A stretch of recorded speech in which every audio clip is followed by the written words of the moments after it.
As we begin counting the Saturdays, what if I told you the SEC had won 13 of the last 17 national championships and just dog walked the Big 12 runner-ups by 58 points in the national championship game? That's right, the national championship game, which is supposed to pit the best two teams in the country. It didn't happen. Or maybe the SEC is just that dominant.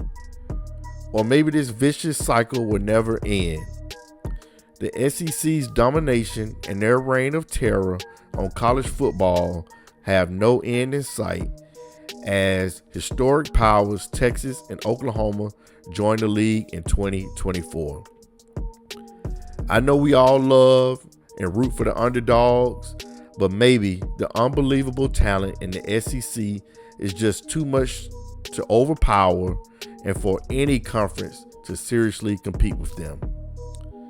It's not surprising when SEC teams are 14-3 against other teams from other leagues in the 9-year history of the 14 playoff. The SEC has gone 8-0 in the college football playoff against other conferences the past 4 years, and the league did it playing just an 8-game conference schedule. It truly does just mean more in the SEC. I mean, Georgia's victory was the SEC's 6th title of the college football playoff era and the 4th straight for the conference since Clemson took home the title in 2018.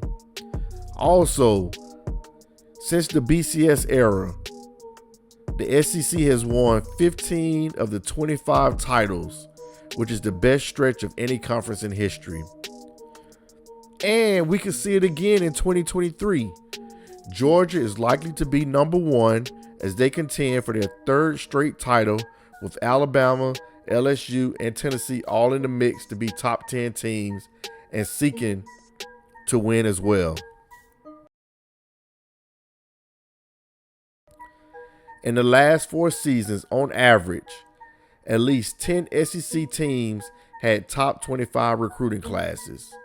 Next was the Big Ten with 4. And welcome to the National Football League, Bryce Young. The SEC has had the most NFL draftees in the past 17 years. The SEC set a record in 2021 and 2022 with 65 players drafted. In this year's draft, 62 players were drafted.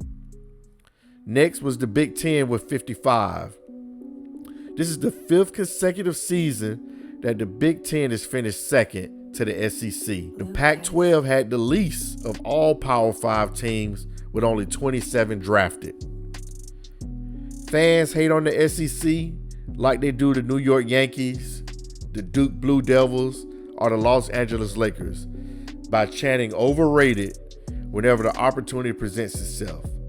Success is always a motivating factor to convert those who once praised you into now rooting against you.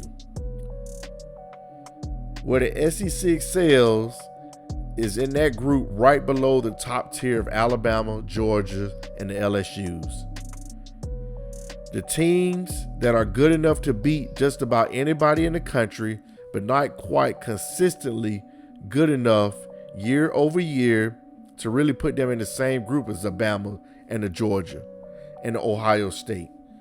The SEC typically has more of these really good to great, but not quite elite programs than the other conference. And to me, that's the key.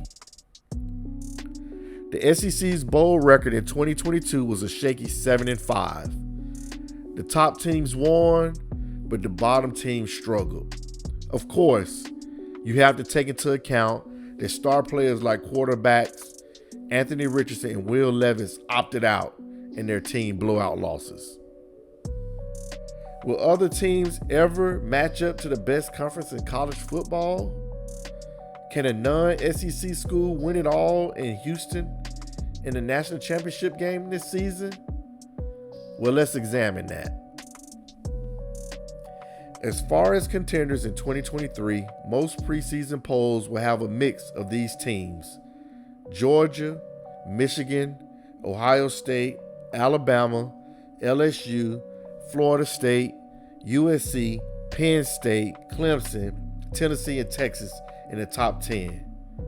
4 from the SEC, 3 from the Big Ten, 2 from the ACC, 1 from the Pac-12, and 1 from the Big 12. Michigan disappointed many with their poor performance against TCU in the Fiesta Bowl. Can Harbaugh finally win it all in year 9? Next is the coach who started at third base, according to Harbaugh, Ryan Day. They were a dreadful field goal attempt from defeating Georgia in the Peach Bowl. But the Buckeyes have lost to the Wolverines 2 years in a row, and Day's seat in Columbus has to be getting warm. Can the Buckeyes finally knock off the Wolverines in Ann Arbor? Additionally, Florida State is the hot name right now. We will know very quickly if they are contenders or pretenders after their first game against LSU. If they can get past LSU and Clemson, college football better look out. Dabo Swinney has given his program a schematic overhaul when he hired TCU's offensive coordinator, Garrett Riley, to give his offense some pep. He has a potential all-time great quarterback in Cade Klubnik, but his receiving core leaves a lot to be desired. His offensive line returns 4 starters, and the defense is studs sprinkled everywhere, starting with junior linebacker Jeremiah Trotter. Or how about the Penn State Nittany Lions, who won 11 games last year, but lost to the 2 big dogs in the Big Ten, Ohio State and Michigan. James Franklin's record against Ohio State and Michigan is 4-14. His record against top 10 teams is 3-15, and he's 1-10 against top 5 teams. He has the opportunity to make it right with a hellacious defense, a top-flight running back in Nick Singleton, and untapped potential and former 5-star quarterback Drew Aller. Can Texas, in his final season of the Big 12, finally win it all? Coach Steve Sarkisian is in his 3rd season, and he has an unstoppable offense and a hungry defense. Every season, the Longhorns will lose a game that they should not. Maybe this is the year Sark can push them over the top. Lastly, USC is in year 2 of Lincoln Riley, and he has all-world quarterback Caleb Williams and an abundance of playmakers to get the ball to. The defense should be better in year 2 under defensive coordinator Alex Grinch. In their last 2 games, they surrendered 93 points and didn't look too much better during spring practice. Lincoln Riley has a tough schedule in the Pac-12, but if he can make it to the college football playoff, they could spell trouble for any opponent that they face. Can any of these teams really stand up to Georgia, Alabama, LSU, or Tennessee if they're clicking on all cylinders? Only time will tell. As the SEC commissioner, Greg Sankey constantly makes all the right moves while the other commissioners trip over themselves over new media rights deals, conference expansion, and unsolved NIL issues. Sankey is always 3 steps ahead of everyone, even with fans and the media wounded by the announcement of the league continuing with an 8-game schedule in 2024 versus the 9-game one.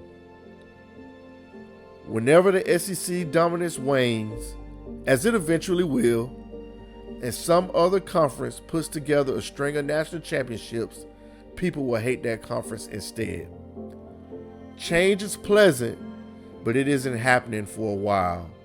The SEC is just too far ahead of everyone else.